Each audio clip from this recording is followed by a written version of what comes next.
Hi, this is Stuart Albertson, and welcome to Legal Screencast 0001, Form Interrogatory 15.1. I'm a partner at the firm of Albertson and Davidson LLP, and we're located in Riverside, California. This is me right here, and this is my partner, Keith Davidson, and we've been in partnership together since January 1 of 2008. In this show, I want to cover the most important form interrogatory for plaintiffs in California lawsuits, Form Interrogatory 15.1. Now, I have several assumptions that are going to apply to this screencast. The first is that you have some idea about how to file a lawsuit, that you have a little experience in court, and so if you don't have any of that experience, it may not be quite as easy to understand what I'm talking about today. The other assumption that I'm going to make is that you have already filed a complaint for damages in a California court in a civil action against a defendant for damages. The final assumption I'm going to make is that the defendant has filed an answer to your client's complaint for damages, and the defendant's answer includes two things. Number one, it has a general denial, and second, it has affirmative defenses. Now, let's just take a quick look at Form Interrogatory 15.1. And I have a paid subscription program where I have my judicial counsel forms, but you can get them for free online. Let me type in here judicial counsel,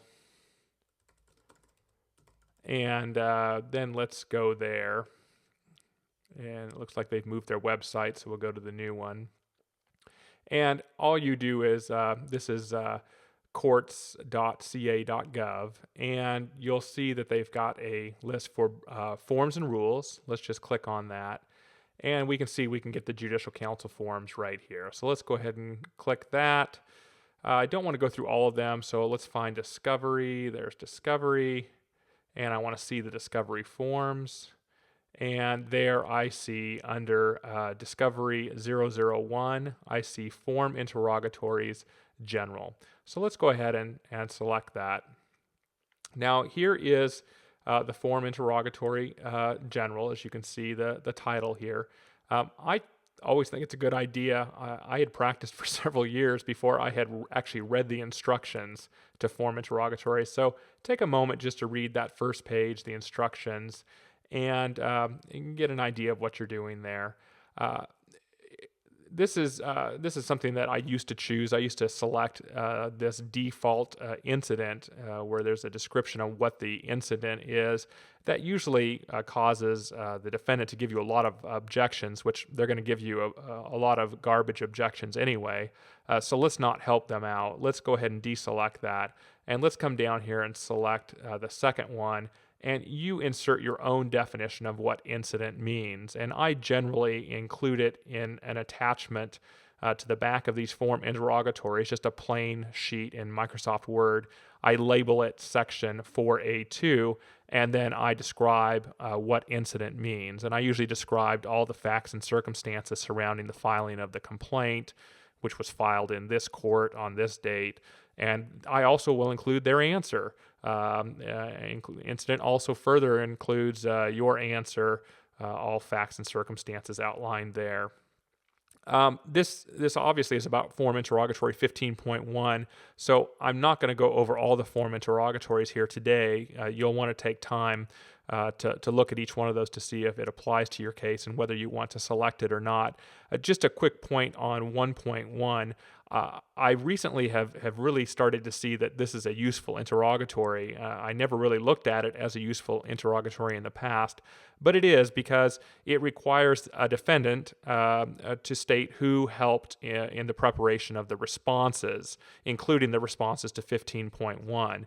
And so when you're suing a big corporation, it's nice to know who the people are that are helping the lawyer respond, and that way you can do a background check on those individuals once you have their names and addresses.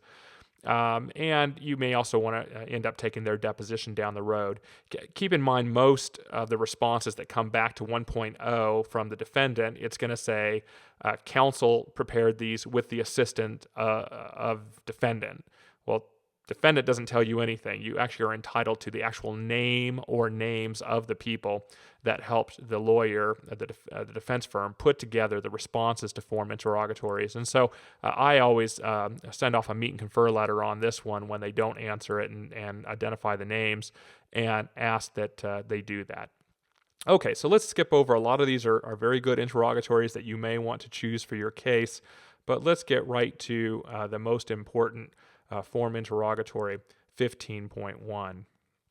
Now, let's just take a quick peek here. You can see that the first sentence says that a defendant must identify each denial of a material allegation and each special or affirmative defense in its pleadings and for each. And before I get to subsection A, B, and C, let's just talk about that first section for a second. The first requirement that a defendant has to do, and this is something that they just refuse to do absent a court order. I've never had any defendant voluntarily do this first sentence. So this first sentence is a very powerful sentence that you need to enforce and make sure you get the defendant to do it. And here it says identify each denial of a material allegation. Now, what are we getting at here? Let's talk about what do most defendants do after you file a complaint in a matter. Let me pull over here an answer. This is a defendant's answer to a complaint I filed on behalf of one of my clients, and because my client filed what we call an unverified complaint, the defendant is entitled to file a general denial to the complaint and also to assert their affirmative defenses. And that's exactly what this defendant did. They outlined in paragraph 2 here what we would call a general denial, and they even point to the Code of Civil Procedure section 431.30 that allows a defendant to deny generally and specifically each and every allegation contained in my client's complaint because it was not a verified complaint. And that's fine. I don't have an argument with that. So you're gonna get this. You're gonna get the general denial. They're just gonna say we deny everything, and it's as easy as that. And then they move on to their affirmative defenses. And most affirmative defenses are just boilerplate. They're not well thought out. They're just thrown in. I'm not sure if it's just over lawyering that has caused this, or if the defense is trying to intimidate. Whatever the case may be, they usually put anywhere between 1 and 20 affirmative defenses. Every once in a while, you'll get 30 or 40 on a really crazy kind of response, but you'll at least get 1 through 20. Let's see, this defendant, I think they did 18 or so. Let's see, yeah, they did 18 affirmative defenses, and so those are just boilerplate. Look at the first affirmative defense. They're saying, look, I'm informed and believed, and we therefore allege that your client's complaint, in whole or in part, fails to state a claim upon which relief can be granted. Now, that clearly doesn't apply to this case, but they've gone ahead and put it in here. They also throw in an equitable affirmative defense where they say, look, we're informed and believe, we're not real positive, but we're just going to go ahead and allege this anyway, that plaintiff is barred from recovery for the damages because of the doctrine of unclean hands. And so this is what you're going to get with all of these affirmative defenses. Well, that's why Form Interrogatory 15.1 is so important to what you do in a case. Let me get rid of this answer here. Okay, so let's get back to 15.1. Let's get back to that first sentence. Identify each denial of a material allegation. Stop right there. What this means is the defendant has to go through your complaint that they generally denied. Remember, they said we generally deny each an allegation that the plaintiff has made, and that was sufficient for answering the lawsuit. But now what you're saying is, okay, fine, you did a general denial, but now I want you to identify each denial of a material allegation in my client's complaint. So you need to go through my client's complaint and you need to point out each material allegation that you deny. And this really is what this does, is it requires a defendant to, it requires them to do what they would if they were to answer a verified complaint. In other words, they would have to file a verified response showing every material allegation they deny. And so once they have identified all of the denials of material allegations, no, we did not install a defective product in your client. No, we had sufficient warnings. So if my client says that the defendant here did not provide sufficient warning on the product in this case, then they would have to identify that as a material allegation. And then for each one of those denials of a material allegation, no matter how many of them there are, then the defendant has to go to subsection A and has to state all facts upon which it bases the denial. So that's why this is so powerful. First of all, you get them to identify everything they deny, and presumably everything they don't identify and don't deny, you can assume that is not denied, and so it's a stipulated fact to some degree. The second part of the first sentence of 15.1 relates to those affirmative defenses. If you remember, there was 18 affirmative defenses in that answer I pulled up from that defendant, and they have to do the very same thing for their affirmative defenses. They have to now go through subsection A, B, and C. So I'm going to talk about this in two parts. I'm going to talk about the denial of the material allegations part, and then the second part will be the affirmative defenses. So with the denial of the material allegations, once they've identified those, once they've completed that task, they now have to go through subsections A, B, and C as to each one of the denials of the material allegations. So if they deny that they did have an adequate warning, or that they did not have an adequate warning on their device, they deny that material allegation. Now they have to go to subsection A and state all facts upon which it bases the denial. Every fact that shows that for somehow, some way that the product is not unsafe and that they had sufficient warnings. And that's nice, because now you know at trial what facts they're going to use to defend against the action. Subsection B is nice because it requires them to then state the names, addresses, and telephone numbers of all persons who have knowledge of the facts that they just identified in subsection A. And be careful here, because they'll tell you they have persons most knowledgeable. They'll tell you they have experts. Of course, they don't name anybody. Make them name people. I mean, the reason you want them to name people is so that you can consider whether you want to take that person's deposition or not. I found that they usually don't have too many people to name, because most of the facts that they come up with, if any, are fairly difficult to support. So require that they give you names, addresses, and phone numbers. Sometimes they will just give you names without addresses and phone numbers. That's not appropriate. They need to be giving you everything that the interrogatory asks for. And then subsection C, they need to identify all documents that support that denial. And in addition to that, they need to provide the name, address, and telephone number of every person or entity that also has a copy of that document.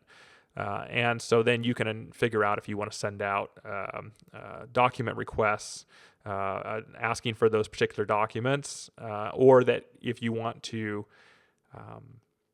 send out a subpoena if it's a third party, so that you can get them in and get their deposition.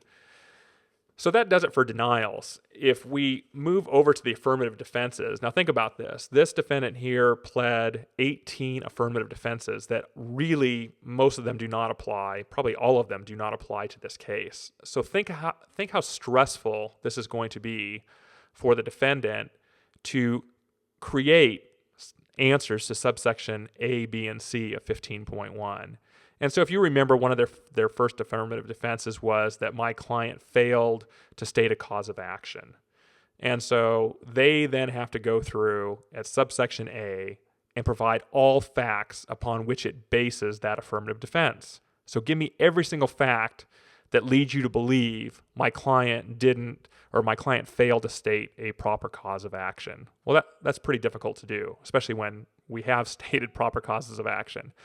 And then on top of that, they've got to give us at subsection B every person that knows those facts that they've just talked about that can testify essentially that my client didn't state a cause of action. And then they've got to provide all documents and, of course, identify the people or the entities that have those documents. So you can see right there that the first affirmative defense is very difficult. This is very troubling for defendants. They despise having to do this because they realize how hard it is to manufacture facts and people and documents. And so they usually just won't answer 15.1. They'll object to it all day long, and that's where you have to force them to answer it. I actually had a law firm a couple of years ago. I couldn't believe this. They did not answer 15.1 properly on the denials or on the affirmative defenses, but when I did a meet and confer with them, they realized what I was getting at here with the affirmative defenses, and they actually wrote back on every single affirmative defense. We have no facts to support this affirmative defense. We have no witnesses that know anything about this affirmative defense, and we have no documents to support this affirmative defense. Well, that's nice to have going forward in a lawsuit because now you know that you don't have to worry about that affirmative defense at trial, and you've got them locked into their answer. The only caveat there is to make sure that you do a supplemental discovery request about 65 days out or so from trial, to see if that's still their answer and there isn't any evidence they found in the meantime after answering the first set of, or the first time on 15.1.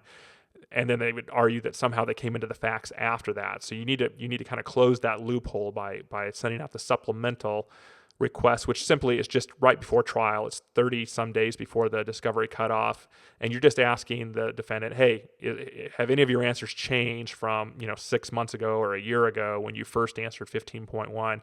In most cases, they're pretty busy litigators. They're just going to send back, there's no changes to the answers. And now you feel good knowing that you've knocked out a majority of those affirmative defenses, if not all of them. And of course, you've locked them down as far as the denials go into the facts, the witnesses, and the documents. And you've probably, at this point in time, 60 days out from trial, you've probably taken some depositions of some of those individuals. And of course, you've requested all those documents, and you've taken a look at those too to see how they apply. Okay, so I've told you that this is the most important interrogatory in California. And I've also told you that defendants, they never answer it the first time around. And that's true, they don't. So let's take a look at when they don't answer it, what do you do? Let's take a look here. Hang on one second. Let me pull this over. This is a meet and confer letter, and it's just a letter to the defendants after I receive their responses saying, hey, your responses aren't appropriate. You need to go ahead and update them. So here's what you normally will get. I say, look, I've asked you to answer Form Interrogatory 15.1, and here is what you supplied me, just a bunch of objections. And you get this one almost every time, that defendant has prepared a general denial in accordance with Code of Civil Procedure Section 43130. And I mean, my response is always, sure, yes, but that has nothing to do with your obligation to actually answer Form Interrogatory 15.1. It's fantastic. You filed a general denial as you're allowed to, but now I'm asking you in written discovery by way of Form Interrogatory 15.1 to provide all the facts of that back up each one of your general denials. And so that's the way to handle that. And then the other one they'll say is, look, we raised our affirmative defenses just in case. In case we come across some facts, we needed to make sure we raise those. And I say, that's fine. You can raise those to make sure you've got them there in case you need them in the future. I'm just asking you, though, today in this Form Interrogatory 15.1, what facts do you have, what people do you have, and what documents do you have that support that affirmative defense today? And so, again, it's very troubling. They really don't like to answer this interrogatory for the denials or the affirmative defenses. The other one you get is that, that I'm trying to delve into their legal reasoning. And it's just a quick response. Look, I really don't want your legal reasoning. I can do my own legal reasoning based upon the facts, witnesses, and documents that you provide to me in response to 15.1. And then, premature expert witness information. I tell them, look, I'm not looking for your experts at this time. All I'm asking for is what Form Interrogatory 15.1 requires. And you'll get this one a lot, and you're kind of darned if you do, darned if you don't. They'll say it's premature if you send out 15.1 too early.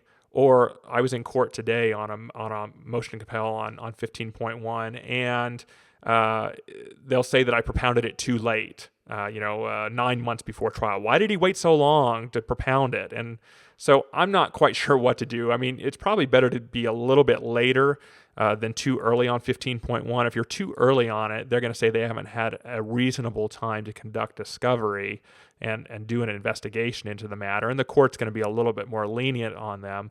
If you do it a year or so or 9 months or so before trial, I think they're going to be hard-pressed to say that it's a premature question to ask. And as you can see here in my meet and confer letter, I just go through what I've talked to you about, and that's what the requirements are. All right, so that's a meet and confer letter.